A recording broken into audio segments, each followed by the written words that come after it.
Hey guys, tonight we're heading into the blistering deserts of ancient Persia, not to get heat stroke, but to uncover a mystery that'll make your freezer look like child's play.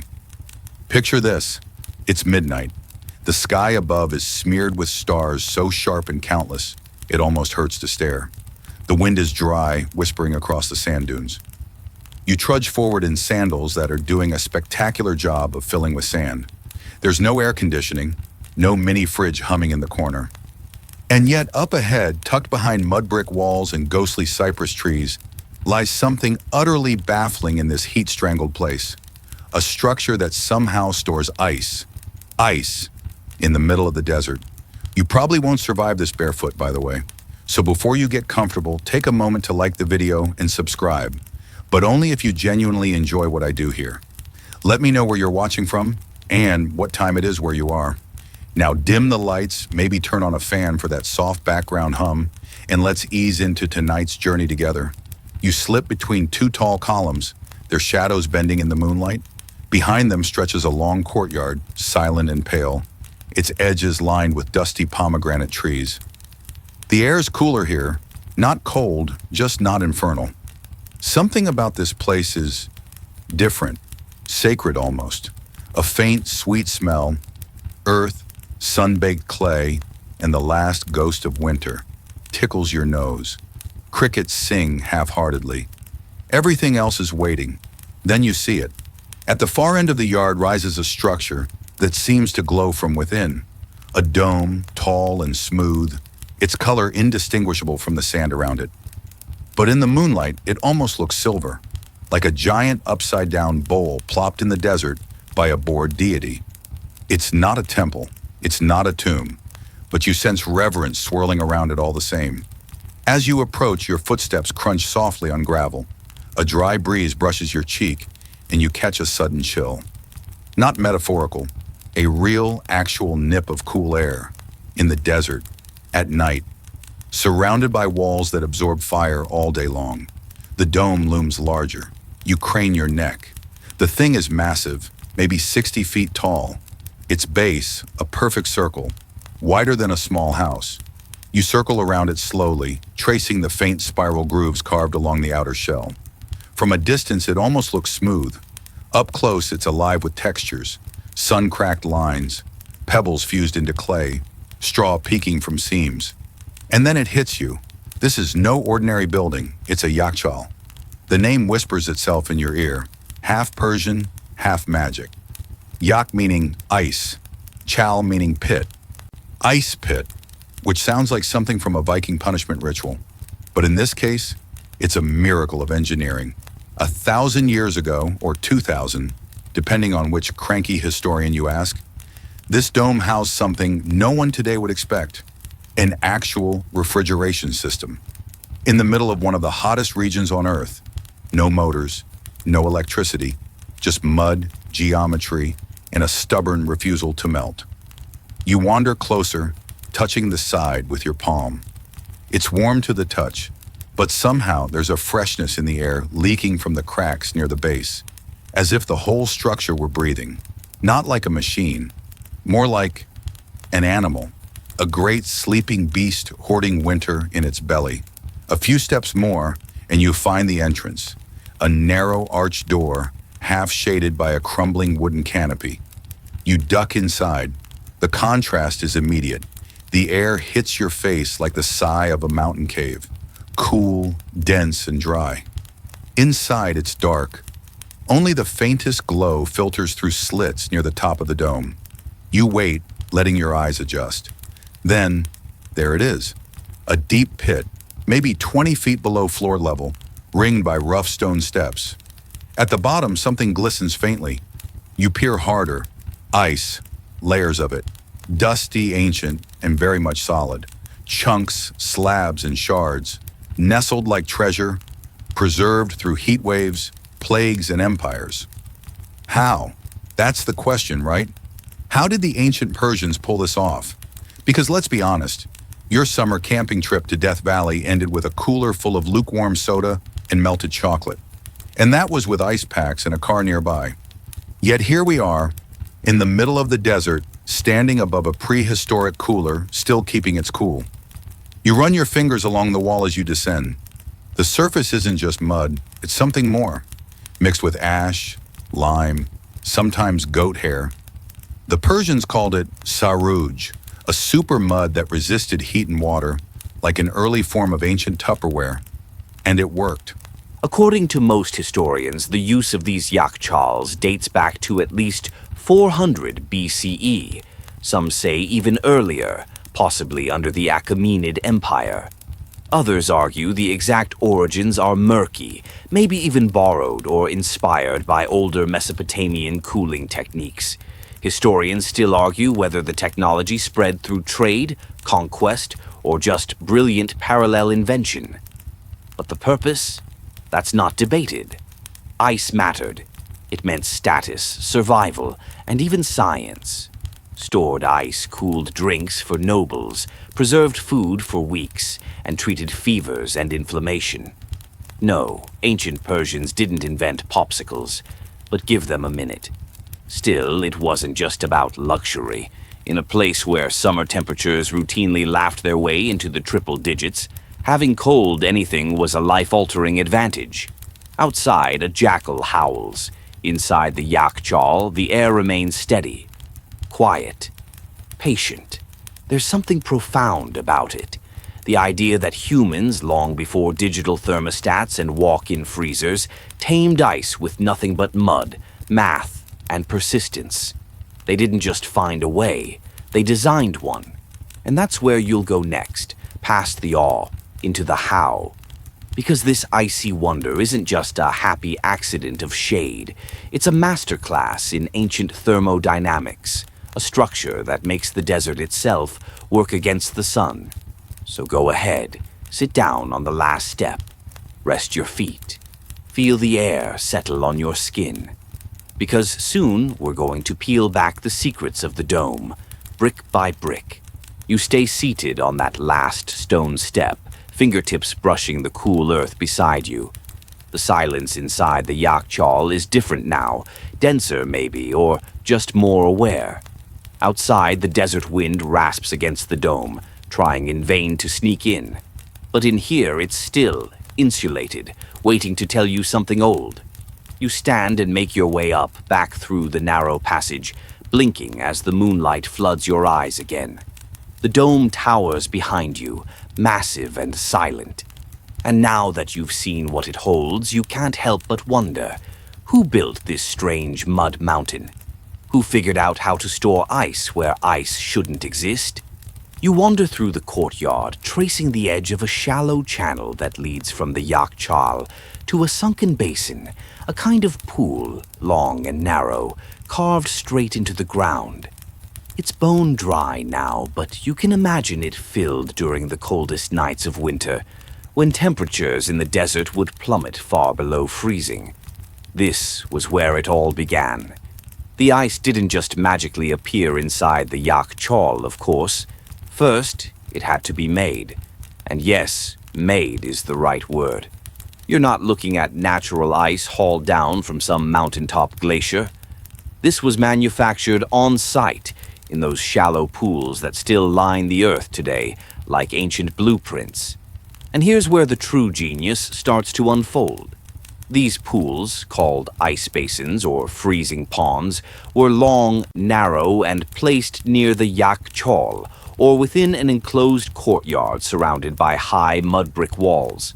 These walls weren't just for decoration or sandproofing.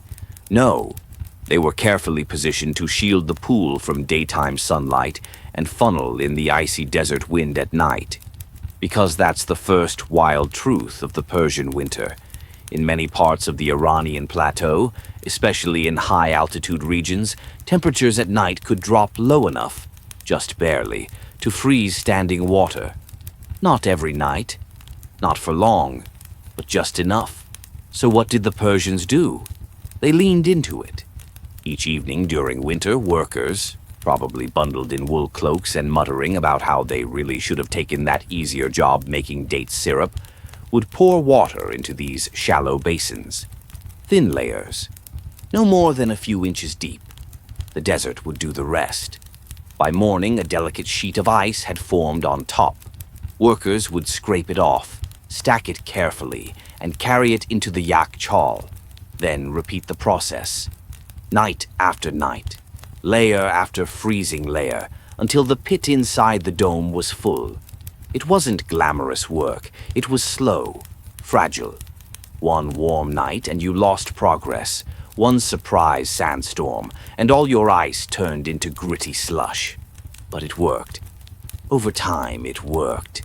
You're looking at ancient refrigeration not through brute force, but by partnering with the desert's own strange rhythms.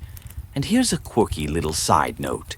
Some scholars believe that certain pools may have even been salted to help lower the freezing point of the water, using naturally occurring salts from nearby soils or briny wells. Others scoff at this theory, waving their scholarly arms and insisting there's no direct evidence. Historians still argue whether the use of salt-enhanced freezing was widespread or just a modern myth cooked up by overexcited reenactors. Either way, the core idea remains. The desert, ironically, became the freezer. You kneel near the edge of a dry basin, tracing the curve of the ancient brickwork. The grooves where workers once walked are still faintly visible in the dust. It's easy to imagine the nighttime bustle, quiet but purposeful. Men with woven baskets, clay jars filled with water, the soft crunch of forming ice, maybe even the low hum of a work song passed down from father to son about how to not spill freezing water on your feet. And always the dome stood waiting nearby, watching, collecting. Back at the Yakchal, you notice something else. The orientation. These structures weren't just plopped down anywhere. They were positioned carefully. South-facing entrances to avoid the worst of the sun. Thick walls, often over 2 meters wide at the base, to insulate and stabilize interior temperatures. Some even had underground drainage channels to carry off meltwater, preventing it from pooling and re-evaporating. Even the shape of the dome matters. That beehive structure, it wasn't a stylistic flourish, it was thermal genius. Hot air rises, and in the dome, it rises away from the stored ice. Meanwhile, cooler air settles at the bottom, swirling gently over the ice like a protective mist. And then there's the color. The dome, like the courtyard walls, is coated in pale mud and lime plaster, sometimes almost white. During the day, this reflects sunlight, reducing heat absorption. Not perfectly, of course, but enough to matter, enough to tip the balance in favor of ice, day after blazing day. Now, here's where things get even weirder. You notice an odd little shaft sticking out from one side of the dome. It's narrow, vertical, and lined with smooth stone. You peer in. It goes deep, far deeper than you expected. This, you realize, isn't just ventilation. It's part of the air cooling system. And while the real airflow wizardry comes later, we'll get there, promise. These features matter. Because the Yakchal isn't just a freezer, it's a thermodynamic sculpture. Every line, every wall, every shadow, it all plays a part. Imagine trying to explain this to your modern HVAC technician. So you want to build a giant cone of mud and store ice under it, using the night sky and a few wind tunnels? Correct. And you expect this to work for how long? Oh, just until August. Yet here it is. It worked. It still works. In fact, some Yakchals remained in use into the 20th century. Not just museum pieces, functional ice houses, still storing frozen water in places that regularly hit 100 degrees Fahrenheit. You brush your fingers across the bricks one last time before heading back toward the dome's entrance. The moon has shifted now, casting longer shadows. The dome stands quietly, its secrets tucked inside layers of silence and super-chilled history. And this is just the beginning. Because next, you're going to see what happens once the ice is ready, where it goes, how it's stored, and how an ancient people turned simple frozen water into a treasure more valuable than gold. But for now, feel the night settle around you. Let that cool air brush your skin. There's more waiting inside. You duck once more beneath the low arch of the Yak Charles entrance and re-enter the dome like a quiet intruder. The temperature difference is immediate, like stepping into the shade after standing on hot asphalt all day. Only better. Inside, the air is still dry, but it doesn't cling. It moves. Not wildly, not even noticeably at first, but then you feel it. A whisper of current against your arm, a subtle draft that seems to snake down the dome's inner walls, past your cheek, and settle down into the pit below. You pause mid-step. Okay, this isn't just passive cooling. There's something else going on here, something smarter, something wind-shaped. You step closer to the center of the dome and look up. Above your head, dozens of feet away, the rounded tip of the structure holds a circular opening, small, centered, and precisely cut. A chimney? A vent? Maybe both. But its placement is too perfect, its function too critical, to be a random design flourish. You remember that odd vertical shaft on the outside, and the orientation of the walls, the spiral grooves, the beehive shape. It all starts to click. You're not just standing inside an ancient fridge. You're standing inside a machine. A passive refrigeration system designed to manipulate airflow, convection, and insulation without lifting a single gear. Let's break it down. During the day, the desert sun is an unrelenting brute. Temperatures outside can reach 45 degrees Celsius, 113 degrees Fahrenheit, and sunlight pounds the earth with all the subtlety of a slap to the face. But the thick, sarouge-lined walls of the Yakchal, remember that mud-ash goat hair combo, absorb some of that heat without letting it pass through easily. Think of it like wearing an oven mitt. The heat's there, but it never quite touches the ice.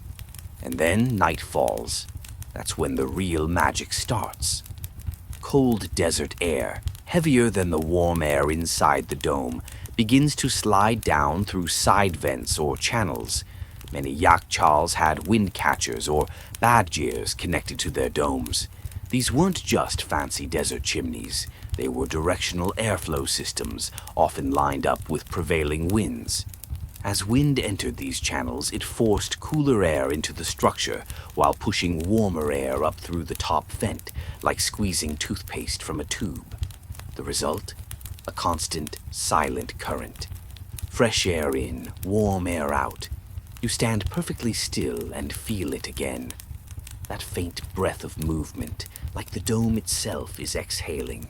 This wasn't guesswork. The builders knew what they were doing. They positioned the wind catchers to capture the coldest night air. They designed internal chambers so the air would spiral downward and mix.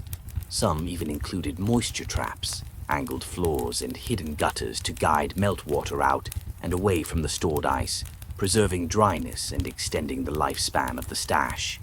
And here's your quirky fact of the night. Some of the Yakchals even featured underground canals connected to qanats, those ancient subterranean aqueducts that fed water across the Persian Empire.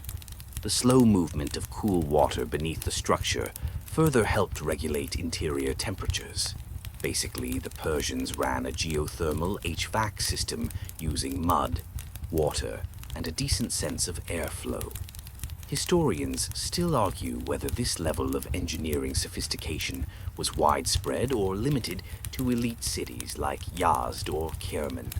Some claim the best preserved Yakchals are simply the most recently used, while others believe there was an unbroken chain of cooling knowledge passed through generations of builders, like an ancient secret recipe. Whatever the case, you're feeling the results. This dome doesn't just keep ice cold, it moves air to make cold. You descend the steps again, eyes tracing the curvature of the interior. The shape isn't just beautiful, it's mathematical. Heat rises, right? So the warmest air naturally lifts toward the dome's tip. where it escapes through the vent, sucked out by pressure differentials and prevailing wind. The colder air, it clings to the base, to the ice. It's like being inside an enormous clay lung. A thought flickers. This place doesn't fight the environment, it dances with it. Where modern cooling machines battle nature with compressors and chemicals, the yakchal flows with it, coaxing heat to rise and cold to settle, all without burning a single lump of coal or spinning a fan blade. And now your mind drifts, just for a moment. You imagine a young builder, maybe 15, hauling bricks with his older brothers, watching the master builder line up the wind catcher perfectly with the mountain breeze. He asks, "Why does it go that way?" And the old man smirks and replies, "Because the mountain speaks cold, and we listen." You chuckle at the idea, then you glance up again. It's starting to make sense. The yakchal isn't just a cool dome. It's a physics lesson disguised as architecture, a slow, earthen machine using geometry, materials science, and airflow to outwit the sun. And just in case you think it's all just poetic fluff, modern architects have tested this. In recent years, experimental builds using yakchal-inspired designs have proven capable of keeping internal temperatures 10 to 15 degrees Celsius cooler than the outside without any power. That's not nostalgia, that's function.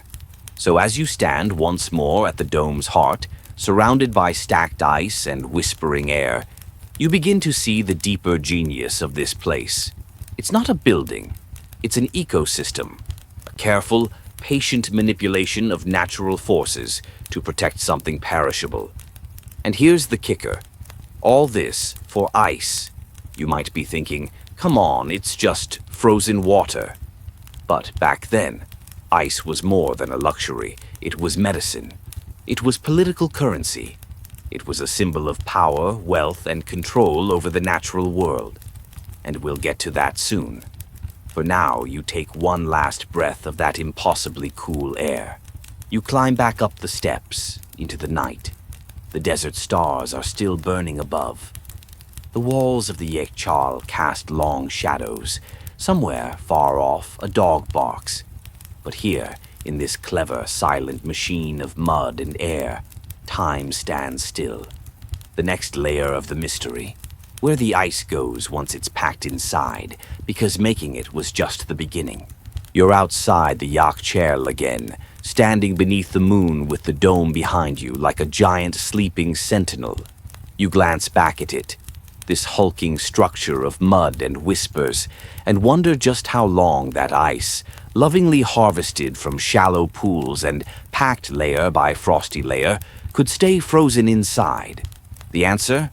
Months, sometimes well into summer. Let that sink in.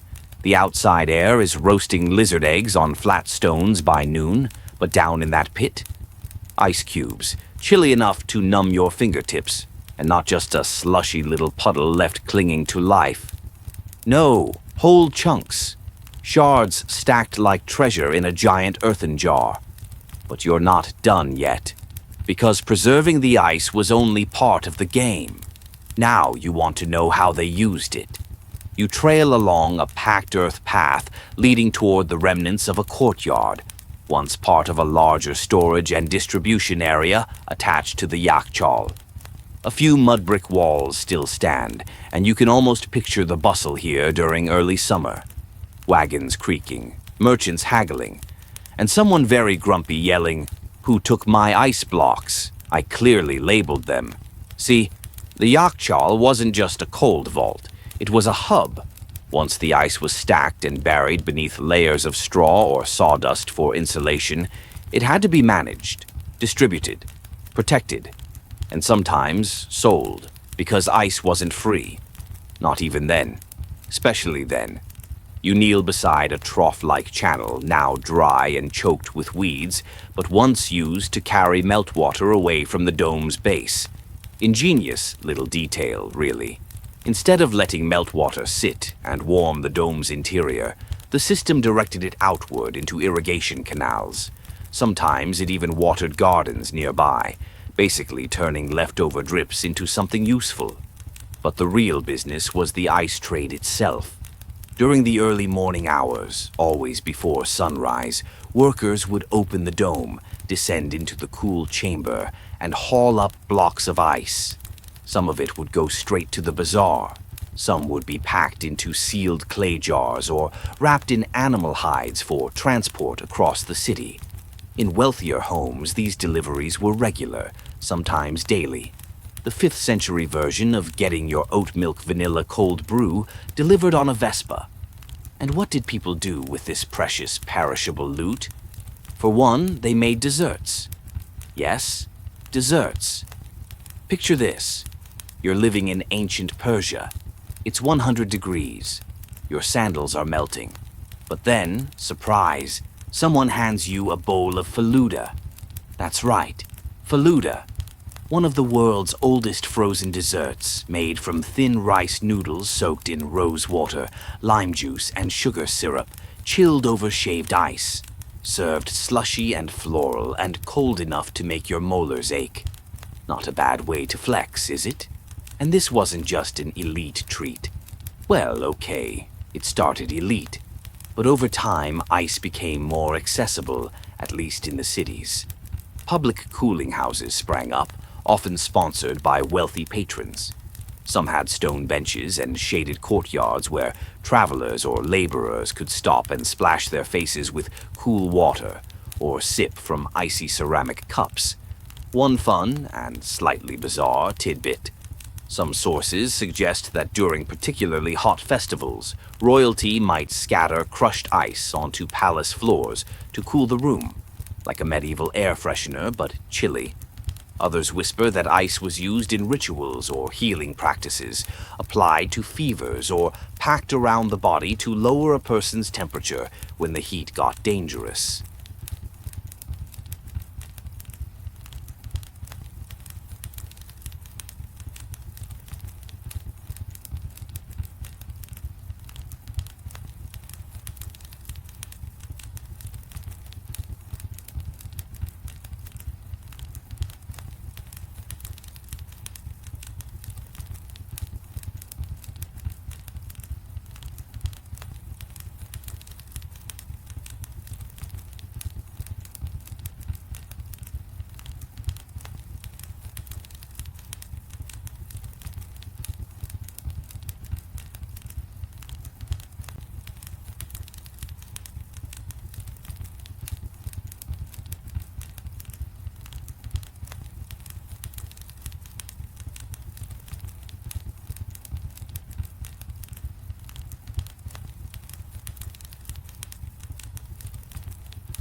You wander beyond the old marketplace ruins, deeper into the outskirts where the city once began to blur into desert.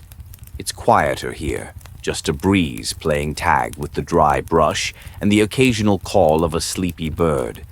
But your eyes catch something odd, a pattern in the earth, long faded but unmistakably intentional.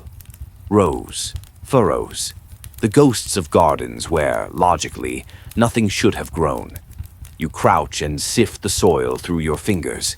It's dry now, of course, sun-baked and powdery, but once this place was cool and blooming, even in the dead heart of summer.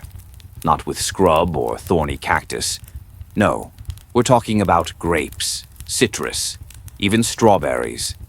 Yes, strawberries. In the desert. With no electricity, no modern irrigation, and a sun that's basically trying to cook you alive. The trick? Ice. That precious, hard-earned yakchal ice wasn't just for desserts and palace parties. In some of the more advanced regions of ancient Persia, it was used for agriculture, strategically, carefully, and with a genius that deserves its own slow clap. Imagine this. Blocks of ice hauled in just before dawn, wrapped in wet straw and lowered into small stone cisterns set into garden plots. As they melted, the cool water soaked the soil and dropped the ambient temperature just enough to create microclimates. You walk toward a cluster of low stone walls, barely ankle-high now, but once the boundary of a walled orchard. Inside, the temperature feels different. Not drastically, but there's a lingering coolness that shouldn't still be here, not without shade. Some historians believe these spaces were carefully designed depressions or sunken gardens to trap cold air. Combined with clever timing of meltwater irrigation and selective shading using latticework and vines, the environment was manipulated just enough to support crops well outside their normal climate zone. And this wasn't just a novelty. It was innovation born of necessity. Persia wasn't all desert, of course. You had lush northern areas near the Caspian, fertile valleys, snow-capped mountains. But in the central and southern regions, agriculture required a chess master's mind, and using ice to grow delicate crops gave these regions a competitive edge. Cities like Yazd and Kerman were famous for pomegranates, figs, and apricots. And yes, the occasional wild indulgence in frost-loving fruit grown in carefully cooled beds. Here's a fun, slightly unhinged tidbit for you. In some royal gardens, particularly during the Sassanid period, ice was rumored to be used not just for cooling the soil, but for chilling the air around particularly sensitive trees. Imagine being a gardener whose job is to babysit an almond sapling by circling it with strategically placed bowls of melting ice, like it's the most fragile influencer plant on ancient Instagram. Were these early climate-controlled zones or just an elite flex? Historians still argue whether such techniques were practical agriculture or performative gardening meant to dazzle foreign envoys. You find a broken pot buried in the earth, its curved side once used, perhaps, to hold meltwater or even to shade a sapling's base. Clay shards like this were often repurposed to reduce evaporation, lining irrigation channels or placed between rows to cast narrow, consistent shadows on the soil. And about those irrigation channels, here's where things really ramp up. Ice wasn't just melted willy-nilly. It was routed with care. Some yakchals, especially those near agricultural zones, were built with underground meltwater channels that connected directly to qanats. As the ice slowly liquefied in the cool, dry air, the runoff was guided into these buried canals. The water stayed cooler longer underground, and by the time it surfaced near the fields, it was still crisp enough to help regulate soil temperature. You walk along one of these dry channels now, the floor still surprisingly smooth. You can almost hear the gentle trickle that once flowed here, soaking beds of basil and mint, and maybe a stubborn little fig tree clinging to life in the heat. This use of ice-based agriculture was deeply seasonal, of course. There was no year-round strawberry smoothie bar. But the ability to stretch the growing calendar by even a few weeks gave ancient farmers a serious advantage. It allowed for early harvests, better flavor, and sometimes a second yield when the rest of the region was still waiting for relief from the heat. But this wasn't just about strawberries and status. It tied into deeper patterns of culture and economy. Cooling gardens with ice wasn't always about feeding people. Sometimes it was about cultivating experience. Ancient Persian gardens, those legendary paradises or paradisa, were designed to offer not just shade and fruit, but psychological comfort. Imagine walking into a courtyard with cold water channels gurgling beside chilled beds of herbs, the scent of jasmine wafting in cool, damp air. It was a full-body sigh of relief. That experience of walking from fire into calm was priceless in this landscape, and ice made it possible. Even the word paradise itself traces back to these gardens, enclosed, ordered, nourished, a place to breathe again. You pause beside a half-buried slab with a faint carving, a vine maybe, or a grape cluster, a gardener's touch from centuries ago. The garden's gone, but the memory clings to the stones. So, yes, they grew strawberries in the desert, but they also grew serenity. They grew the idea that even in the harshest place, a pocket of comfort could exist, with ice, with water, with design and patience. And if you think this all sounds like it couldn't possibly scale, well, let's take a step back. Because soon you'll see just how far this icy influence reached, across empires, languages, and centuries. But first, grab your invisible shovel. It's time to go underground. Your fingers brush against the cracked lip of what looks like a narrow shaft. A few curious stones mark its edge like ancient breadcrumbs. You peer down into the darkness, and there it is, the mouth of a qanat. Welcome to one of ancient Persia's greatest underground marvels. Think of qanats as the capillaries of the desert, thin, reliable, life-giving veins of water that pulsed quietly beneath the sand, far from the burning gaze of the sun. No pumps, no pipes, no motors, just gravity, geometry, and guts. Because building one, not for the faint of heart. You swing your legs into the shaft like you've done this before, which, of course, you haven't, and descend slowly into the cool tunnel below. Instantly, the temperature drops. You inhale. Damp air, clay, stone, maybe a trace of bat. You run your hands along the walls, smooth in some places, ragged in others. Qanats were built by hand, after all, dug by skilled workers, mukanis, who spent their lives beneath the earth, carving perfect, downward-sloping tunnels from a water source in the highlands, sometimes dozens of kilometers away, to thirsty villages below. Always on a gentle incline, always precise. And here's the catch. They couldn't see what they were doing. You picture this, teams of diggers working from opposite ends, guided only by rudimentary geometry, prayer, and shouted calculations from the surface. No GPS, no iPads, just rope, plumb lines, and a deep knowledge of the earth. Miss your angle by a degree or two, and instead of connecting water to people, you've just built the world's saddest cave. But when it worked, magic. Cold, clean water, drawn from mountain aquifers and delivered silently across miles of desert. The tunnels stayed underground the whole way, shielded from evaporation, protected from contamination, and chilled by the earth. In a land where above-ground canals would have baked to dust, this was revolutionary. And here's where it gets spicy. Qanats weren't just about water. They were ice multipliers. Because remember, Yak Chals collected ice locally, from shallow pools and winter frost. But what if you wanted to make more ice, or store it more effectively? Enter the qanat. You reach a bend in the tunnel where water once pooled in a shallow basin. Here, the air feels cooler still. Ancient Persians knew that placing yakchals near qanat exits boosted their cooling power. The underground flow helped chill the ground, aided airflow, and reduced surrounding temperatures.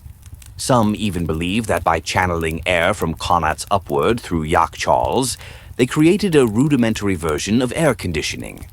Historians still argue whether this passive cooling system qualifies as early HVAC or just a lucky side effect of smart construction. But it gets weirder. Some ice wasn't even harvested from frozen pools. It was made, intentionally, in the desert. How? By combining qanat water, shallow insulated basins, and the freezing night air. Persian engineers understood radiative cooling long before it had a name. On bitter desert nights, when the skies were clear and the air dry, heat would radiate rapidly from the earth into the vast black dome of space. By exposing a thin layer of water in the right conditions, they could encourage overnight freezing, even when daytime temps had flirted with triple digits. You imagine a row of these shallow basins, maybe ceramic, maybe just compacted clay, set up near a qanat vent. A worker pours in a film of water, waits, the stars swirl overhead, coyotes howl in the distance, and by dawn, a wafer of ice. Layer upon layer, these were chipped and hauled into the yakhchal, adding to the precious seasonal stockpile. It wasn't glamorous, it wasn't fast, but it was effective. And it's not like the qanats were a one-trick system. They irrigated fields, fed fountains, powered water clocks, and turned grain mills. Some had access shafts spaced like dominoes across the land, each one a vertical tunnel used for ventilation, cleaning, and daring childhood dares that probably resulted in more than a few broken limbs. You pass one now, an old vertical shaft stretching above like a sunless chimney. Light filters down, a thin golden beam dancing with dust. For a moment, it feels like you're in the artery of something alive. Like the qanat isn't just an invention, but a breathing thing, delivering not just water, but possibility. One quirky tidbit that always raises eyebrows. Qanat engineers were paid not by hours worked, but by the volume of water their tunnels could deliver. That meant precision mattered. Your math skills weren't just for show, they paid, and the design spread far and wide. From Persia, qanat systems migrated east into India and China, west into the Levant, North Africa, even Spain. You can still find them, under different names, serving rural communities today. But Persia perfected them. The sheer scale boggles the mind. Some qanats stretched over 70 kilometers, descending from snow-fed mountains to towns that hadn't seen real rain in years. And they didn't just last decades, they lasted centuries. Some systems built in the Achaemenid Empire were still functional during the Qajar dynasty, a full 2,000 years later. You can't help but think, if your city relied on one of these invisible lifelines, wouldn't you treat it like a sacred thing? And they often did. Qanats were more than plumbing. They were the arteries of civilization, defended, respected, even honored in law. Disrupting one was a crime, damaging one, sometimes a sin. In a way, they were considered communal gifts. You didn't own the qanat, you stewarded it. That sense of shared responsibility might explain why Persia's cities survived the unrelenting heat for so long, outlasting empires, invasions, and sandstorms. Because they understood that mastery over nature doesn't always mean domination. Sometimes it just means working with it, quietly, cleverly, and deep beneath its surface. You glance back one last time before climbing up into the sunlight. The air is hotter up here, harsher. But you've seen the veins beneath the land, the ancient bloodstream. And now, you're ready to step back into the light and see how it all connected. Because above these veins, something else bloomed.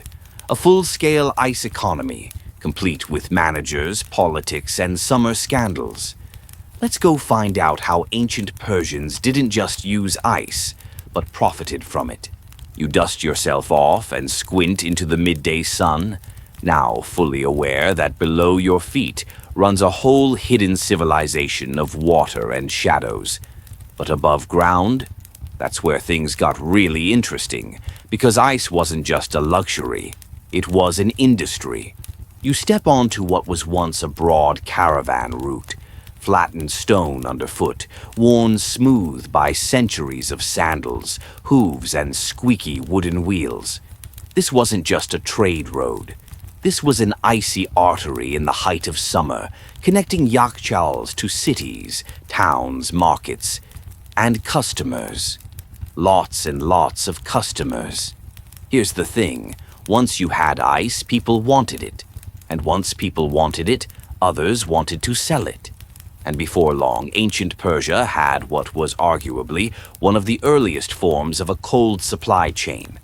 No refrigerated trucks, of course, just insulated wagons, padded camel saddlebags, and routes calculated for minimum sun and maximum shade. You pass a flat clearing where merchant tents once stood. Imagine it, camels lazing in the dust, the soft clink of scales weighing honey, dates, spices, and somewhere in the mix, slabs of ice being haggled over like glittering diamonds. Because in a desert bazaar, ice wasn't just rare, it was status. We're talking about ice vendors, actual tradesmen whose job was to haul frozen cargo from yakhchals to paying customers. They'd start before dawn, slipping blocks of ice into layered wrapping, often straw, wool, or even sawdust. In the more elite corners of society, it might be wrapped in silk-lined canvas, just because extra.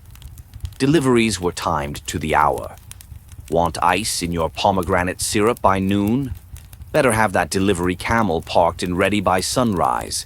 And yes, there were arguments, lost shipments, melted disasters, even rumors of black market ice being resold in alleyways during heat waves. Historians still argue whether there was an official regulatory system for ice pricing or if it was entirely market-driven. Some suggest that regional governors imposed taxes on yakhchal operations and issued permits for long-distance transport. Others think it was more of a local barter-based economy, where ice was traded for labor, grain, or luxury goods. What's clear is this: the wealthier you were, the colder your drinks. Nobles and bureaucrats often had private yakhchal shares, contracts that guaranteed them a cut of the seasonal stash.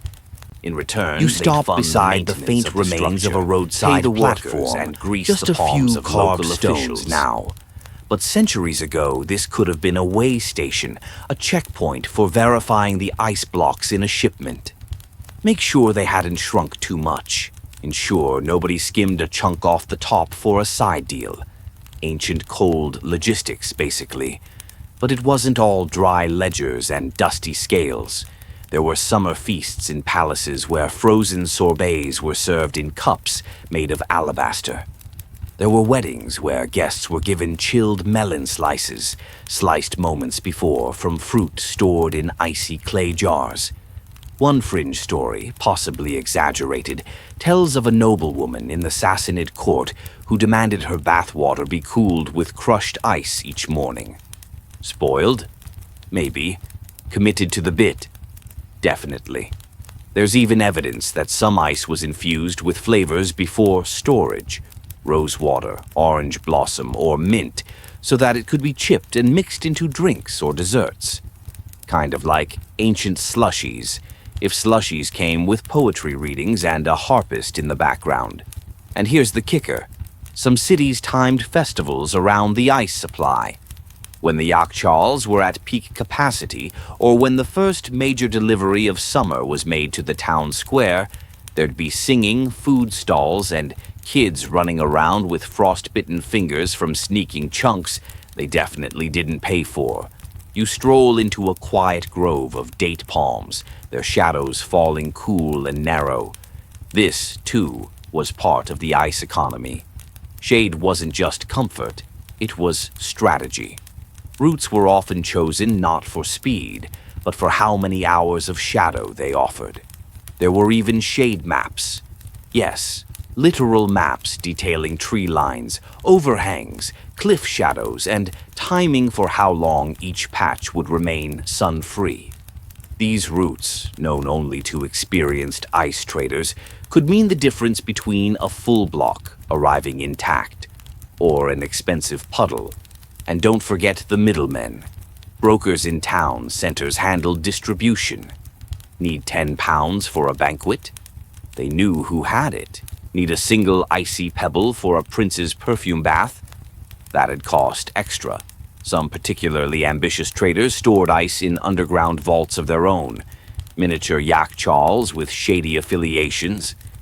Let's just say not all those ice blocks came from the official channels. Was it corruption or just creative capitalism? Historians still argue whether this was an underground black market or simply smart business in a hot world. You kneel beside a broken urn tucked beneath a crumbling overhang. It's blackened inside, not by fire, but by cold. Layers of repeated freezing and melting left telltale mineral rings. Someone used this urn for storage, maybe as part of a stall, chilling yogurt or butter before sale. So yeah, Persia didn't just make ice. They monetized it. They protected it. They built a summer economy around it. And just like any resource that's rare, delicious, and a little too melt-prone, it inspired competition. Which brings us to the next phase of your moonlit journey. Because while Persia's cities were carving out icy empires in the sand, other empires, some close, some very far, were watching, copying, sometimes stealing. So grab a sip of water. Take one last look at the ghostly footprints of ice vendors past. Next up, we zoom out, because Persia wasn't chilling alone. You follow the trade road as it curves gently west, brushing your fingers across the grooves worn by generations of wheels, sandals, and camel hooves. The sun is lower now, casting long, syrupy shadows across the sand, but your journey's far from over. Because the ice wasn't staying still. Ancient Persia may have been the original mastermind behind desert refrigeration, but their secrets didn't stay locked behind mud brick and straw. Ideas have legs, and Persian engineering, especially the kind that makes frozen water appear in a place where even shade seems like a luxury, walked far and fast. Through conquest, curiosity, and the slow grind of cultural diffusion, the brilliance of the Yakhchal and the silent genius of the Kainat began to travel.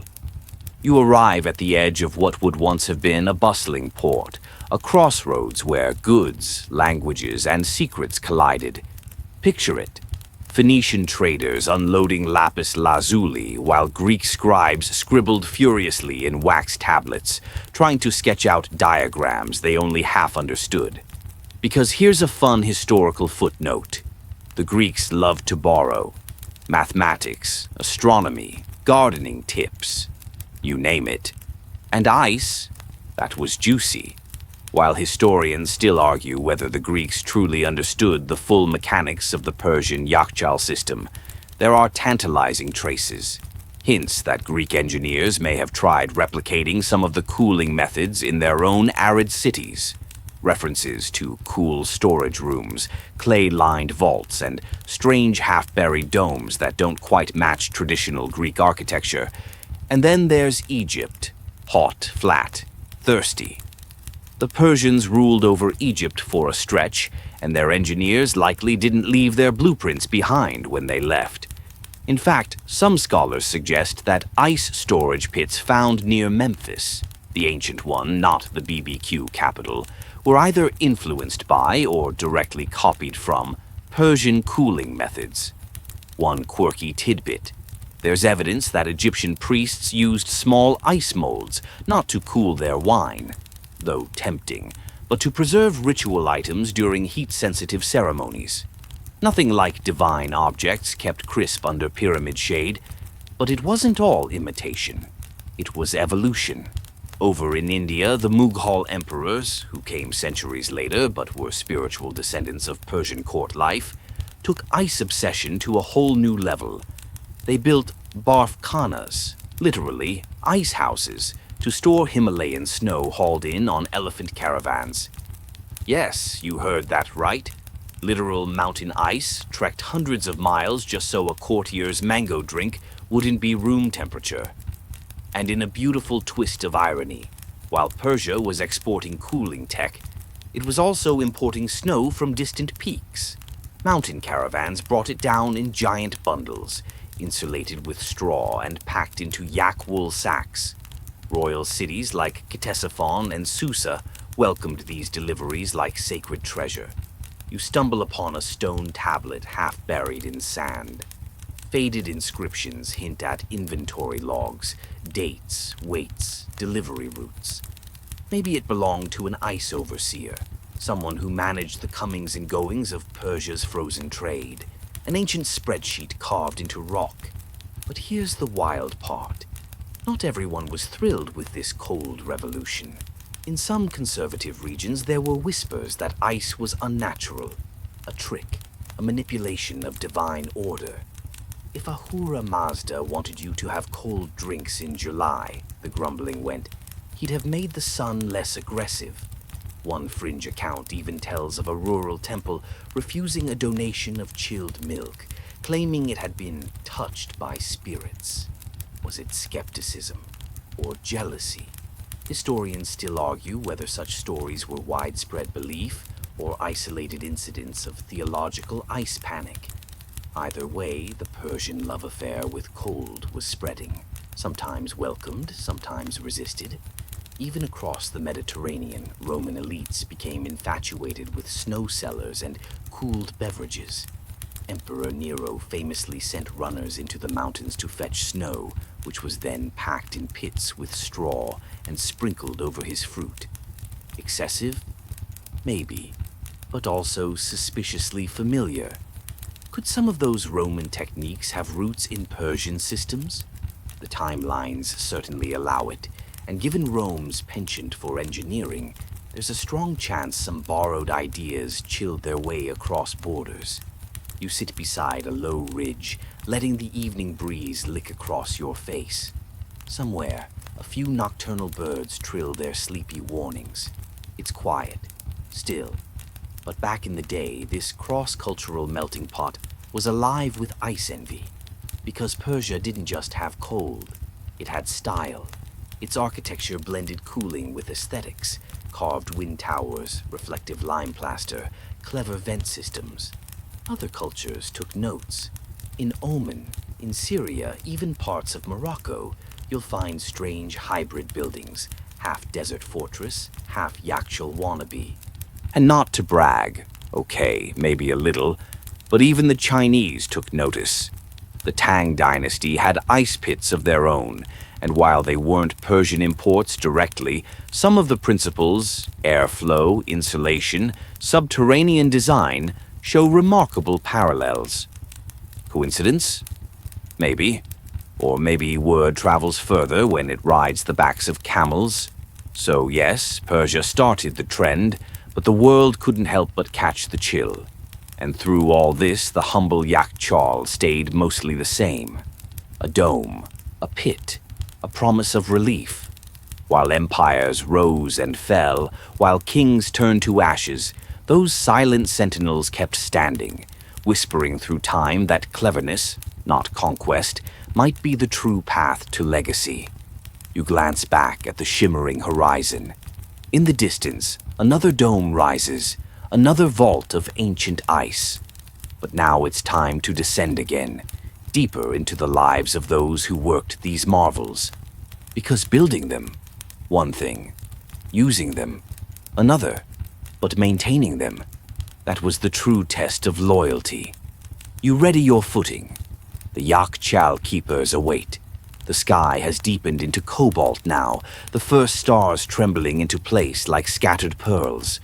But your journey pulls you further still, down toward a structure that, on the surface, looks like just another dome rising from sand. Except this one isn't empty. You can almost hear it breathing. You step across its threshold with care. The air shifts immediately, cooler, quieter. No wind, Just a cavernous stillness and the faint scent of packed earth and dried herbs. Because this yakchal isn't abandoned. This one's lived in. Or rather, worked in. Welcome to the secret life of a yakchal keeper. You might think being the manager of a desert fridge sounds cushy. It does not. This wasn't some clipboard job. You weren't just overseeing deliveries and keeping stray camels from licking the walls. You were priest, janitor, engineer, meteorologist, and part-time psychologist, because when people are melting in 45 degrees Celsius heat and you're holding back the cold, you'd better believe they get testy. Yakchal keepers, often known by titles lost to time, were chosen for their skill, loyalty, and sometimes their ability to keep a secret. Because while the dome was public, the methods of managing it, internal vents, moisture traps, layer timing, were guarded like state secrets. You kneel near the far wall, where you can just make out the faint residue of chalk markings, daily logs, melt estimates, prayer inscriptions to keep the ice spirits happy. Historians still argue whether these scribbles were technical notations or more ritualistic in nature. Some believe ice keepers blended science with superstition, chanting under their breath as they opened certain vents, believing airflow followed intention. Here's your first quirky tidbit. Some keepers refused to cut their hair during ice season. Not for hygiene, but because they believed long hair improved their sensitivity to moisture levels in the air. It's probably nonsense. Still, you try not to snicker too loudly. Managing the ice involved an intricate calendar. Keepers tracked moon phases, temperature swings, and soil dryness. Too much humidity? Open the side vents, wind shifting direction, block off the north chute. A yakchal wasn't a passive box. It was a living organism that had to be tuned daily like a stubborn catapult. They also kept meticulous schedules for what type of ice was stored where. That's right. Ice had categories. Clean ice from kanat-fed pools, cloudier ice from night freezes, ice harvested during specific lunar phases, which, some believed, lasted longer. Whether that's science or ancient placebo. Again, scholars don't agree. At the heart of every yakchal was the bottom pit, where the oldest, densest ice sat. This area was sacrosanct. Only the keeper, or their most trusted apprentice, could access it. Children who dared sneak down there faced terrifying punishments, like being made to sit in freezing brine for 10 minutes, or worse, being assigned sweep duty during fly season. You find a rusted iron hook near the base of the dome, once used to hoist ice blocks up by pulley. And somewhere overhead, you imagine the creak of thick ropes, the scuffle of sandaled feet balancing along wooden beams. Ice didn't just sit, it moved. Every few days, blocks were rotated. The older ones brought forward for sale or delivery, the fresh ones stacked strategically to avoid uneven melt. There's something surprisingly tender about this. Treating frozen water with the kind of attention you'd give to cheese aging in a cave. During hotter months, keepers even slept inside the dome. Not for comfort, though that was a perk, but to monitor internal temps through the night. They would wake hourly, checking vents, sealing leaks, listening for the faint crack of ice expanding or shifting. You don't exactly get 8 hours when you're sharing your bed with a literal mountain of cold. Their families often lived nearby, and in smaller communities, being a yakchal keeper passed down like a surname. You weren't just Hassan anymore. You were Hassan of the Cold. There's even a story about a boy nicknamed Yak Izaban, the Ice Tongue, because he could supposedly tell the age of an ice block just by licking it. One surprisingly modern-sounding practice, data sharing. Keepers from different regions would exchange notes during trade festivals, handwritten scrolls listing melt ratios, clay compositions, even new vent angles they'd been testing. It was early R&D minus the PowerPoints. But make no mistake, the job was dangerous. Vents clogged with sandstorms, structural collapses from improper moisture control, and of course the dreaded gas buildup. Some ancient domes had pockets of methane or sulfur dioxide from trapped organic material. Open the wrong hatch at the wrong time and, boom, ancient Persian sauna. No thanks. There are recorded incidents of entire yakhchals becoming unusable for a year due to flooding or fermentation. When that happened, the keeper bore the blame. One story tells of a man exiled from Yazd after a full season of ice spoiled under his watch. His only crime? Forgetting to seal a vent during a late spring dust storm, just one gust too many, and months of careful freezing were undone. Still, not all tales end in tragedy. In fact, some keepers became low-key local celebrities, trusted with cold storage not just for ice, but for medicine, food, and even royal documents, because nothing says secure archive like a place that can literally freeze your scribe. One keeper was gifted a silver ring by a prince for delivering winter to summer without spilling a drop. Dramatic? Yes. But hey, that's royalty for you. You lean against the wall, taking in the architecture again, the gentle curve of the ceiling, the echo that wraps your breath in silk. This was a temple, not just a utility. There's a certain intimacy to knowing someone watched over this space every single night. That, as the world scorched above, someone below whispered to stone and water and made cold out of thin air. So next time you grab ice from your fridge, maybe give it a wink. Because centuries ago there was a tired, dusty engineer in Persia who kept your future drink chilled, one block at a time. And now, as your thoughts drift, we return to the real-world challenge of making this magic in the first place.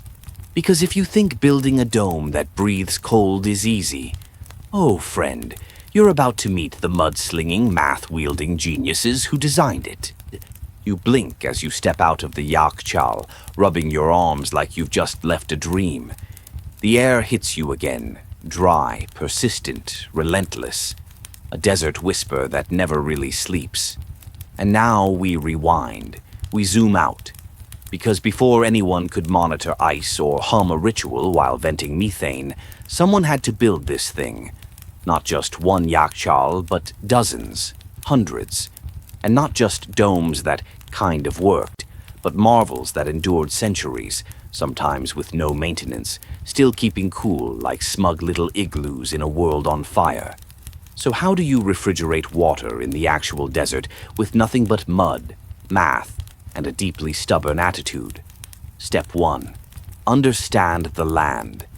These ancient Persian architects didn't just stroll into a random patch of sand and plop down a dome. Oh no. They surveyed. They mapped. They listened to the wind like it was gossip. Yakhchals were often dug partly underground, and placement was everything.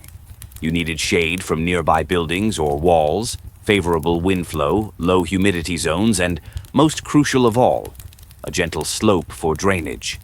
Because melted ice has to go somewhere, or your giant refrigerator turns into a very expensive bathtub. You find a small raised platform with measuring lines etched in its clay, probably an ancient leveling station. It's so precise it'd make your high school geometry teacher weep. And speaking of precision, the slope inside the dome was typically inclined at just the right angle, steep enough for meltwater to drain out, but shallow enough to prevent ice from shifting or cracking under its own weight. That's not guesswork. That's physics.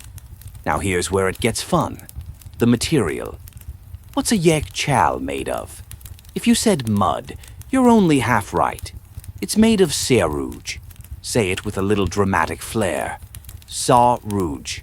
It's a miracle blend, a mix of clay, ash, goat hair, sand, and lime, sometimes with a splash of camel urine if the recipe called for extra durability. Yes, you heard that right. You're living in the world's first biocomposite architecture class. Sarouge wasn't just slathered like frosting. It was applied in layers, compacted, and tested for water resistance. After drying, it became so hydrophobic it could hold standing water for years without leaking. Some say the formula came from Babylonian temple sealants. Others claim it was discovered accidentally when a goat knocked over a fire pit into a plaster mix. Historians still argue whether Seru's true origins lie in ritual architecture or simple trial and error genius. And then comes the dome. Why a dome? Because a dome distributes heat and stress evenly. It's strong, aerodynamic, and naturally resists collapse. Also, it looks cool, like a sun hat for ice. Most yakhchals stood between 10 to 20 meters high, tapering elegantly at the top where a vent, called a bajir, let hot air rise and escape. Cold air, being denser, stayed low. Desert thermodynamics, baby. The walls, often 2 meters thick or more. That's insulation you can't buy at Home Depot. But wait, it gets better. Builders didn't just wing this shape with wooden frames. They used rotating guide poles, fixed at the center of the base like a compass arm, to draw perfect radial patterns in the clay. You can almost see one now, the stub of a wooden stake embedded in the floor like a sundial's ghost. And the layout beneath the dome, a series of concentric drainage channels. Sometimes there were covered pits lined with brick, sometimes just packed sand mixed with lime, anything to keep the meltwater from pooling. One fringe theory even suggests they added crushed seashells to the base mix to enhance reflectivity and cooling. Did it work? Who knows? But it sounds fancy. One quirky fact: in certain towns, the building of a yakhchal was so sacred that a goat was sacrificed on the foundation, not for superstition, but because its blood was believed to bind the soil. Some even painted symbols into the underlayers, wards against rot, or maybe just an ancient builder tagging his masterpiece. Construction could take months. Teams of specialists worked around the clock, some shaping bricks, others applying sarouge, and still others just fanning the surface to keep the clay at perfect drying temperature. It was an orchestra of sweat and sand and sunburns. And let's not forget the acoustics. Whisper in the right part of a yakhchal, and your voice travels like it's riding a silk carpet. That wasn't an accident. Some engineers tweaked inner curves for acoustic monitoring, letting keepers detect cracks, drips, or unwanted visitors by sound alone. There's even a tale of a blind ice guardian who listened to the dome instead of watching it. Of course, like any grand construction effort, not every yakhchal was a winner. Some collapsed under their own weight, others were built too shallow and overheated. One memorable disaster involved a yakhchal with a flat roof. Why? That collected rain and turned into the world's first ancient kiddie pool. But when they got it right, oh, they got it right. You crouch at the base of one such masterpiece now. The floor is smooth, slightly damp, and still whispering cold. It's not active anymore, of course, but it remembers. And as you run your fingers along the sarouge wall, you realize something. These people weren't just engineers. They were artists, climate sculptors, alchemists who turned sunlight into shadow and dryness into frost. This wasn't survival, this was defiance, because when nature screamed heat, they whispered back, "Not today." And next, as you rise and dust off your hands, we turn to the people who benefited most. Not the kings, not the engineers, but the merchants. Because where there's ice, there's opportunity, and where there's cold profit, oh boy, things get deliciously political. Your sandals crunch against a sun-baked path as you leave the last yakhchal behind. The air is dry again, the scent of clay and dust returning like an old friend. But now your thoughts shift from mud and engineering to something a little more capitalist. Because once all that beautiful cold was captured, you better believe someone found a way to sell it. Welcome to the Persian desert's frosty little economy. You follow a camel cart now, imagine just ahead of you, swaying slightly as it carries a few slabs of ice wrapped in palm fiber cloth. This isn't a royal procession. It's a delivery route, one of many snaking through desert towns where merchants turned frozen water into warm, hard cash. It sounds absurd, right? Selling ice in the desert. But that's what made it brilliant. It wasn't just a luxury. In many places, especially during peak summer, it was life-saving. Ice-cooled drinking water, preserved food, and treated fevers.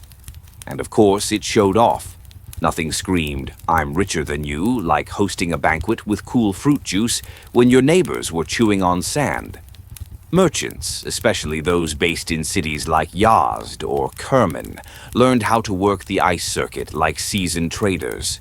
They bought blocks at the start of the season when ice was plentiful and prices were low, stored them in their own smaller domes or pits, then sold at a profit as the summer dragged on and desperation set in.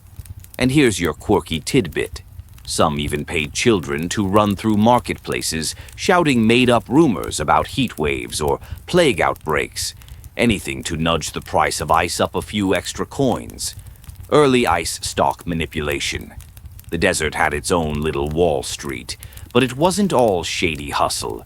Merchants had a real knack for logistics. They figured out how to transport ice across hundreds of kilometers without refrigeration. Just clever insulation and cleverer routes. Blocks were wrapped in straw, wool, even leather. Camel caravans traveled at night. Routes were chosen for altitude, not speed. Colder air meant less melt. Sometimes merchants used layered packing. Ice, then salt, then straw, then dampened cloth. A portable freezer made of, essentially, laundry and hay.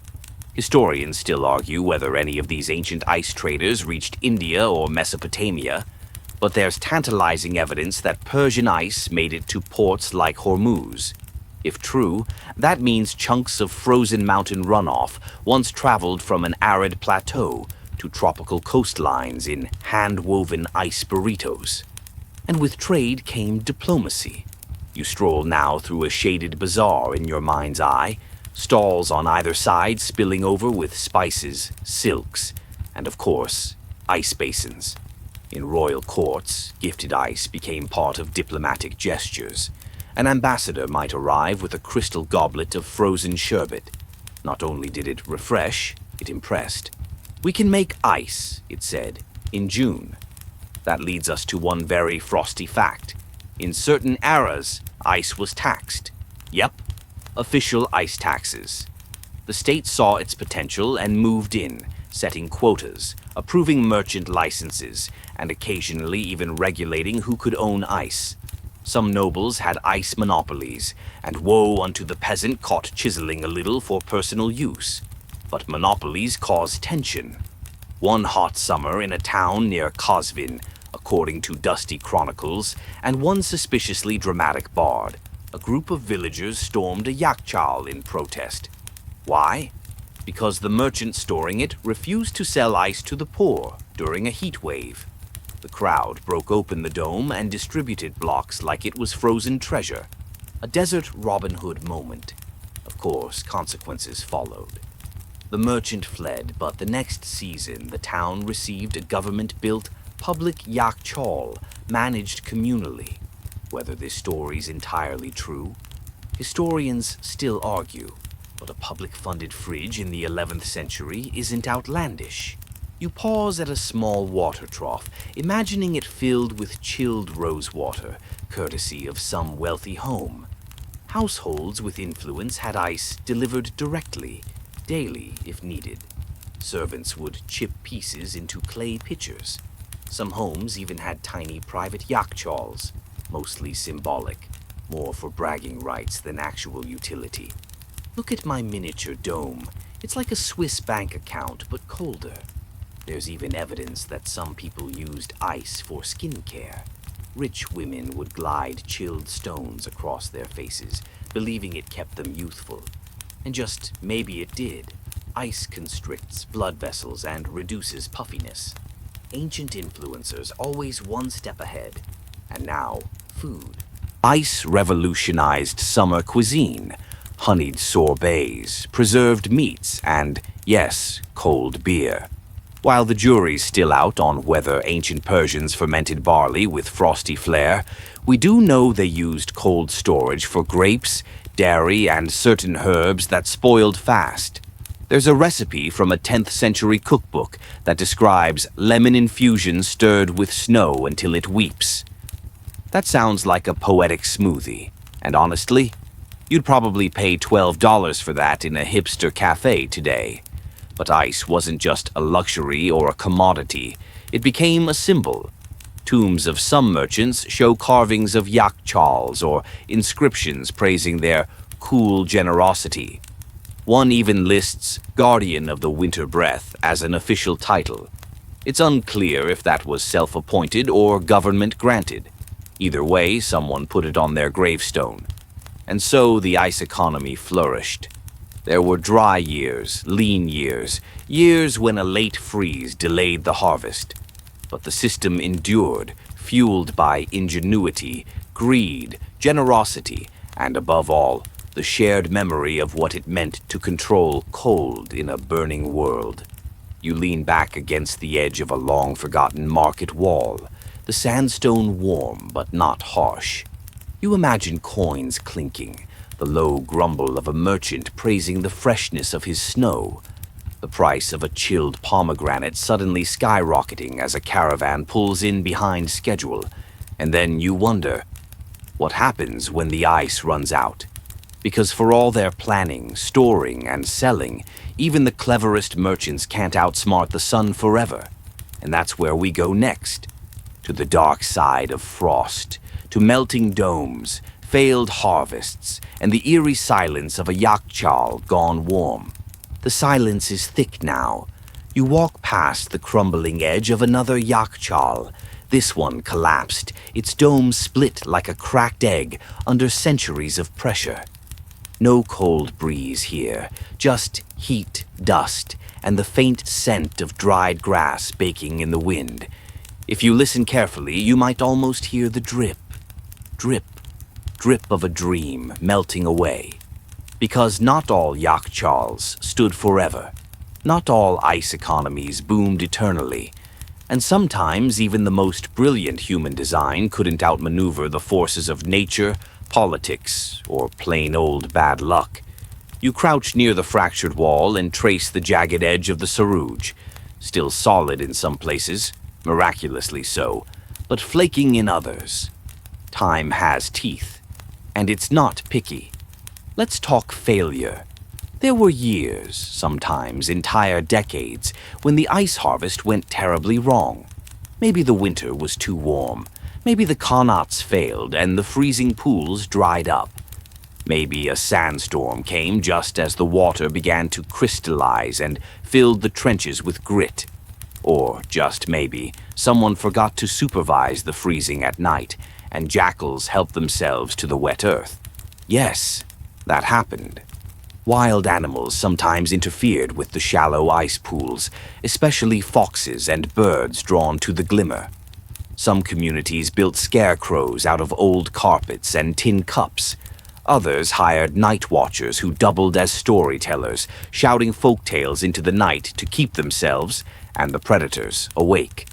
Still, the frost didn't always come, and when it didn't, everything else unraveled. Ice merchants lost stock, prices spiked, hospitals, or their ancient equivalents, ran out of cold packs. Weddings postponed their chilled desserts. Entire town economies tilted. The desert once again reminded everyone who was in charge. There's a tale from the 12th century about a summer so hot and iceless that a group of townsfolk in Yazd performed a ritual march carrying empty clay bowls, chanting, "Bring back the white breath." It sounds theatrical, but they were desperate. People fainted in the streets. Birds dropped mid-flight. And the yak chawls, those proud domes, stood silently, useless, hollow, and full of warm air. Historians still argue whether that infamous summer with no ice was caused by volcanic activity or an unusual El Niño pattern. What's clear is this: the system had vulnerabilities. When it worked, it was genius. When it didn't, it was heartbreak in slow melt. And then there were the structural failures. You picture a crew of builders decades or centuries ago hurriedly slapping sarouge on a dome during a sandstorm, ignoring a hairline crack. That crack deepened over the years, barely visible, until one day the whole wall gave way under the pressure of expanding meltwater. Some domes caved in gradually, others in a terrifying instant. There's one documented collapse from the early Safavid era where a dome cracked open during a town festival. Ice spilled out like a frozen avalanche, and a musician was apparently half buried in snow and oranges. He survived, but retired soon after, claiming he could hear cold in his left ear. Then came theft. When the economy turned sour, people got crafty. Some ice keepers were bribed, others blackmailed. And in one notorious case, a rival merchant dug a secret tunnel into a competitor's yak chal and siphoned ice out at night like some frosty heist movie. The thief was eventually caught. His crime: falsely redirecting winter. The punishment: public shame and a decade of forced Qanat maintenance. Honestly, worse than jail. Not every failure, though, came from sabotage or sun. Some came from bureaucracy. As yak chals became state-regulated in certain dynasties, officials got involved. And you know what that means: paperwork, corruption, and people who didn't understand the system making the rules for those who did. There were permits for building, permits for harvesting, permits for transporting. A slow creep of red tape that made operating a yak chal more complicated than building one. One fringe record from the 14th century complains that ice is locked behind scrolls thicker than the dome that holds it. That's medieval sarcasm at its finest. And then, inevitably, technology. As time moved forward, especially during the Qajar era and beyond, imported refrigeration systems began to appear in elite homes. The novelty of a mechanical icebox from Europe started replacing the proud labor of winter harvesting. First in palaces, then in merchant homes, then finally in general shops. Yak chals were no longer cutting edge. They were old, cracked relics of a former age. You run your hand across a rusting metal plaque once nailed to the door of a yak chal turned museum. It says, "In memory of the cool days." Melodramatic, sure, but strangely moving. Some domes were abandoned, others were repurposed as grain silos, community meeting halls, or animal shelters. One was famously turned into a puppet theater. Another, a very awkward teenage band practice venue. Talk about sound reverb. But the saddest fate of all: forgetting. There are villages now, small ones, where kids pass by the great cracked domes and have no idea what they were. To them, they're just hills with scars. They don't know about the freezing nights, the sarouge alchemy, the quiet breath of cold hiding beneath sand. And honestly, that hurts more than any collapse or theft or heat wave. Still, not all is lost. You step out into a restored site. This one cared for, labeled, even visited by school tours on occasion. A small boy skips a rock across a dry ice trench. He misses, shrugs, and asks his teacher, "Did they really make snow here?" She smiles. "Yes," she says, "right here, in the fire of the desert." You smile too, because maybe the yak chal is more than just a dome. Maybe it's a reminder that with enough patience, precision, and wild ambition, humans can pull off the impossible, even if only for a season. And with that thought, you stretch your arms under the fading sun. The ground is still warm beneath your feet, but somewhere deep in the hollow ruins, it's just a little bit cooler. Next, we return to the people who kept the yak chals alive, not just builders or merchants, but the unsung heroes who watched over the cold like desert monks, the guardians of frost. You hear it before you see it. Soft footsteps, the rustle of fabric, the clang of a metal ladle hitting the side of a water basin. You round a corner in your mind, and there they are, the keepers of the cold, silent figures moving in the shadow of the dome, tucked behind the curtain of history. These are not grand architects or wealthy merchants. They aren't wearing rings or signing deals. But without them, the whole operation would have melted into memory centuries ago. You're standing with the unsung heroes of the Persian refrigeration world, the ice watchers, trench clearers, dome maintainers, and frost guardians. Imagine it. You're assigned to a yakchal as a young man. Not because of ambition, but because your uncle worked one, and now it's your family's turn. Your job? To tend the freezing pools during the coldest nights of the year. You spend winter months wrapping your body in wool, pacing the trenches, making sure water doesn't overflow or freeze unevenly. If a thin sheet forms, you gently break it with a bamboo stick so thicker ice can follow. It's a process. Ice doesn't just happen. It's curated. Sometimes you fall asleep on the job. Once you dreamt you were inside a block of ice, and when you woke up, your beard had frozen to your collar. And the work didn't stop once the ice was made. Someone had to cut it. Carefully. With wooden saws or bronze-edged blades, tools passed down generations, wrapped in cloth like sacred instruments. One wrong slice and the whole chunk could crack or shatter. One slip of the foot, and you'd end up with a face full of frost, and maybe fewer teeth. There's a rumor about an elder named Hafez the Chopper who could split a meter-thick block with one strike. Nobody knows if he was real or just ice worker mythology. But the story persists. Chop like Hafez, they'd say. Clean and cool. Then there were the lifters, the men who carried those blocks up and out of the dome using ropes and pulleys. Or worse, the shoulder haulers. These guys were built like date palms. They'd hoist 40 kilos of slippery ice on a burlap sling and climb narrow stairways like frost-powered goats. Your quirky fact of the night? There's an old superstition that said you had to hum while lifting ice or it would crack in protest. So yes, humming was part of the job, often out of tune, always charming, and oh, the guards. Because once the dome was full, someone had to stay with it, often all summer. These weren't soldiers, they were caretakers, quiet types who slept near the vents, listened for drips, and checked for cracks daily. They kept logs, wooden tablets etched with lines to track melt rates. A fast drip meant danger. A slow one meant success. Historians still argue whether these caretakers were paid by the government, hired by merchants, or simply part of a community duty system. Most likely it was a mix, depending on the time and town. Some were respected like monks. Others were pitied, stuck in sweltering domes while the rest of the world danced at weddings and cooled their wine. But even they weren't alone. In certain cities there were ice women. No, not like Elsa.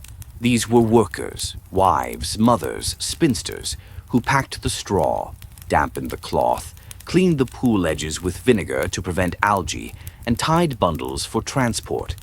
They were paid modestly but knew their work mattered. Without their hands, the chill would falter. There's even a folk song from Shiraz believed to be sung by ice women as they packed straw into wicker baskets. Hold the sun, fold the cold, wrap it fast before it's sold. Under dome, in summer's grip, winter waits on camel's hip. You hum it quietly now, almost instinctively. Not bad for something made up to pass the time and muffle the creak of frozen leather. One woman named Satare is mentioned in 3 different 17th century merchant ledgers. Why? Because her packing was so perfect, ice packed by her melted 20% slower than anyone else's. She was a cold weather celebrity in her own dusty desert corner of the world. Then there were the apprentices, wide-eyed teens learning how to slice, pack, haul, and hum. They were usually sons of the ice folk, but sometimes just boys from poor families looking for a stable life.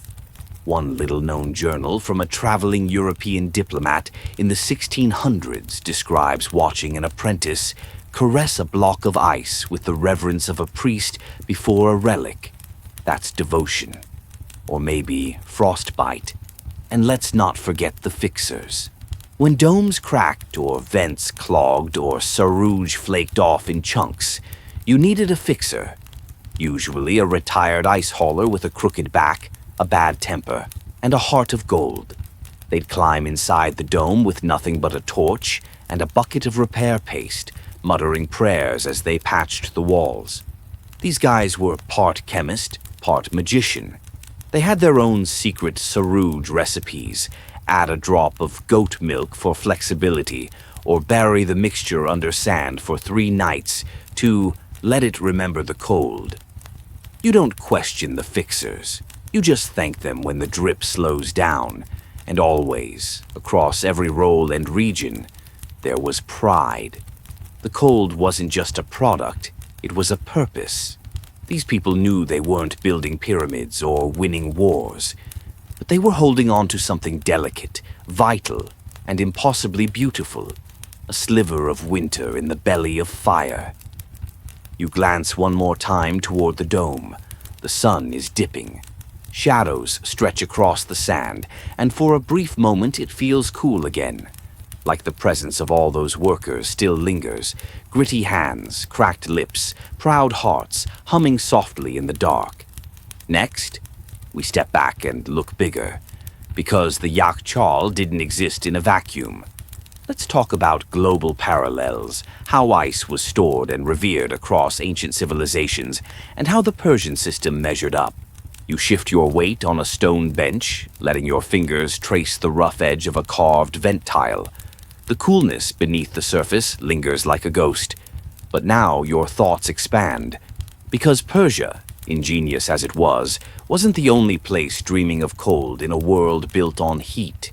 You lift your gaze across time and distance, imagining a world map unrolling in the night air, speckled with snowflakes and sunspots.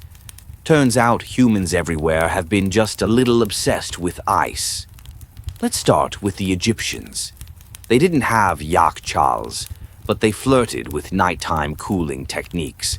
In fact, upper-class Egyptians sometimes placed shallow water-filled clay pans on rooftops overnight. The desert air could, under the right conditions, chill it into a light frost. It wasn't a massive operation, but for that one lucky basin, ice, not enough for a drink, but maybe enough to press against the pulse points and sigh with relief. Historians still argue whether this Egyptian frostcraft was widespread innovation or just a luxury prank for the elite. Either way, the goal was clear: bring winter where it didn't belong. Then there were the Greeks and Romans. You walk into a Roman villa in your mind, fountains burbling, frescoes fading, and in the kitchen, a snow pit. Yes, they had them. Roman elites in places like Pompeii built insulated pits filled with imported snow from the Apennines, wrapped in straw, guarded like treasure. In summertime feasts, they'd pour wine over crushed snow and serve it in silver goblets. A bit over the top, sure, but also kind of goals. The Persian Yakchal outshined these methods in scale and precision. Romans stored snow. Persians manufactured ice. That's like comparing a wine cellar to a winery. India joined the frozen club too. In the Himalayan foothills, Mughal emperors deployed an ice system called Barfkhana, or House of Snow. They'd collect natural snow from the mountains, pack it in pits insulated with dry grass and layers of charcoal, and carry it by camel to royal courts. There's even a record of Emperor Akbar's personal snow quota. Because what's the point of absolute power if you can't demand seasonal precipitation on demand? China? Oh, they took things up a notch. Imperial China had massive ice houses, some dating back to the Tang dynasty. The royal court in Beijing kept ice logs, detailed records of how much ice was produced, where it was stored, and who was allowed access. Spoiler, the emperor got first pick. Bureaucracy even extended to coldness. They harvested lake ice in winter, stored it in deep shaded cellars lined with straw and bamboo. The system was efficient, centralized, and, unlike the decentralized Persian model, fully under government control. But there was a price. One wrong move, and you angered the Ice Bureau. Yep, that was a real thing. Now, here comes your quirky fact of the night. Aztecs reportedly sent runners from highland regions to lowland markets carrying ice on their backs. That's commitment. And cardio. You imagine someone sprinting full tilt down a mountain, sweating bullets, clutching a melting snowball like it's the Olympic torch, all to sell it before it became a memory. But despite all these innovations, none had quite the architectural flair, environmental synergy, or sheer sustainability of the Persian yakhchal. Where the Chinese stored nature's gift, the Persians manufactured it. Where the Romans built pits, the Persians sculpted domes. Where the Mughals hauled snow, the Persians whispered it into existence in the middle of the desert. And you know what's wild? Modern engineers studying passive cooling now look back at these structures like long-lost blueprints from a saner age. Those curved walls, that underground chamber, the wind catchers channeling breeze across meltwater, it's eco-friendly magic wrapped in adobe and lime. In fact, in some green architecture circles, the yakhchal is being reimagined. One group in Iran launched a project to revive small-scale ice domes for modern rural communities, using nothing but traditional materials. It worked. Sort of. Turns out, cell phones and instant refrigeration have changed expectations. Still, the idea? Noble. And surprisingly relevant in a world trying to remember how to live without burning everything. Historians still argue whether the global spread of cold storage ideas happened independently or via shared trade routes. Did Persian travelers teach the Mughals? Did Roman ideas make their way east via Alexander's army? No one knows for sure, but the possibility dances like snowflakes in the wind. The common thread is unmistakable. Humans, across cultures, reached for winter. They carried it in straw-wrapped bundles, hoarded it in cellars, cut it from mountaintops, whispered songs to it in the dark. And nowhere did they do it with more flair, precision, and architectural elegance than beneath the domes of Persia. You tilt your head back and look up, imagining the curve of a yakhchal rising into the stars. You've seen the sweat, the science, the centuries of labor packed into those thick walls. Now, you zoom out, way out, and see the whole planet trying to chill. And yes, it's a little funny that so much of human history can be traced through something as simple as cold. We built empires, carved mountains, traded fortunes, not for gold, not always for oil, but for ice, for comfort, for a chilled pomegranate slice on a summer afternoon. Next, we come home again, to the legacy left behind, what remains of the yakhchal world, and how it echoes through language, architecture, and imagination today. Just one more chapter, one last drift of snow beneath your dream. You find yourself walking again. The wind has quieted, the sand feels still beneath your feet. But something's shifted. You're no longer exploring a system in action. You're drifting through its remains, through what the yakhchals left behind. Not just the domes, though many still stand, cracked but proud across the deserts of Iran. Some near Kerman, others by Yazd or Kashan. Tourists pose beside them now. Children echo their laughter beneath their arches. But the legacy, it goes deeper than bricks and domes. You kneel next to one half buried in sand, pressing your palm to the sun-baked wall. Still cool, still stubborn, and you realize you're touching more than a building. You're touching a mindset, a tradition, a whisper from a time when people outwitted the sun with patience, not plugs. Because that's the secret of the Yakchal. It wasn't about brute force, it was elegance, a geometry of chill, a physics of shadows, a trust in the night and its crisp blessing. The design principles are still echoed today in architecture, from modern passive cooling homes in the Middle East to experimental ice storage systems in eco-housing communities.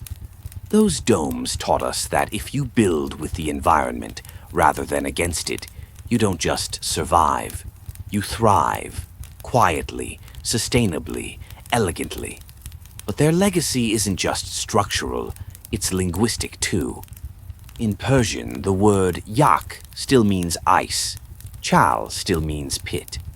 But over the centuries, that combination took on symbolic weight. A yak chal didn't just store ice, it came to represent cleverness, resilience, a hidden coolness beneath a blistering surface. There are Persian proverbs that mention the yak chal in passing, not for its function, but its feel. Like, he hides his temper like a yak chal buries fire. Or, she waits like ice under dome, silent, steady, sharp. It became metaphor, memory, myth. You stroll through a quiet museum now, an old merchant house in Isfahan, converted into a cultural center. There's a model yakchal in the courtyard, small but precise. A plaque reads, "Ancient Persian Refrigerator." You smirk. It's accurate, but it's also like calling the Taj Mahal a big house with fancy windows. Because the yakchal was more than tech. It was story. It was culture. And those stories still flutter in the air like cool breeze through a vent shaft. There's a little girl tracing her finger along the miniature dome. Her grandfather tells her about his own grandfather, who once hauled a block of ice on a mule to sell in the bazaar. She giggles when he mimics the mule slipping, but she listens closely. She understands the importance of carrying cold through fire. You peek outside. In the distance, there's an actual, still-standing yakchal. Locals have converted it into a tea shop. Under the dome, they serve saffron ice cream. The irony is almost too perfect. A place once built to prevent melting. Now a place to enjoy it. Quirky fact time. One yakshal in the town of Maybod was, for a brief time in the 1960s, used as a wedding venue. Nothing says romance like ancient cold storage. The photos show guests wrapped in shawls, sipping rose water, dancing between ancient walls that had seen more frost than feasts. Somehow, it worked. Historians still argue whether the decline of yakchals was purely technological, refrigerators replacing tradition, or also cultural. Did modernity erase the need for community ice watching? Or did urban expansion simply make the domes less practical? The answer, like all things in the desert, is layered. And yet, some architects still dream. There's a studio in Tehran designing climate-resilient homes using modified yakchal geometry. Another group in Dubai is experimenting with passive refrigeration for vaccines, inspired by the old Saruj insulation. The legacy isn't fossilized, it's sprouting. And for you, you carry it now too. You've wandered through ice pits, shadowed guardians, hummed worker songs, and lifted the lid on a 1,000-year-old miracle. You know more than you did. And not just in facts, but in appreciation. You see now what ancient Persians saw, that mastery isn't always loud, that survival doesn't need steel, that a dome of mud and ash can outlast kingdoms, outcool the sun, outsmart the ages. The yakchal stands, still and whispering, and as you turn to leave, you swear you hear a soft hum from its core. Maybe it's the echo of the ice women. Maybe it's just wind. Or maybe it's history, cooling your thoughts. Now, let's slow everything down. One last drift, one final breath. The sky fades to velvet, deepening from dusty amber to indigo blue. Your body softens, your breath slows. Around you, the desert hushes. The sand exhales its stored heat, and even the stars seem quieter now. You sit beside the silhouette of a yakchal, its shadow cradling you like an old friend. The dome curves above you, smooth and familiar. You trace its lines with your eyes, your heartbeat syncing with the slow rhythm of time itself. You think of cold water sipped in the shade, of hands pressing damp cloth to warm brows, of a breeze funneled through narrow vents, of silence inside thick walls. Everything was built with care, with intention, with patience. You feel that now, and in your mind you walk once more through the tunnels, listening to the drip of melting ice. But this time there's no urgency, just stillness, just peace. You smile at the thought of the workers, their songs, their stories, of the little girl by the museum model, of the wedding in the dome, of the architect drawing curved lines under a lamp late at night, and you realize some things never truly melt. Now let your eyes close gently. The dome arches above your thoughts. The breeze hums low and even. You're cool, safe, wrapped in the shadow of ancient knowledge. Let the echoes of ice and earth lull you deeper. It's okay to let go now. Let your dreams drift into the quiet chill. Sleep well, desert traveler. Sweet dreams.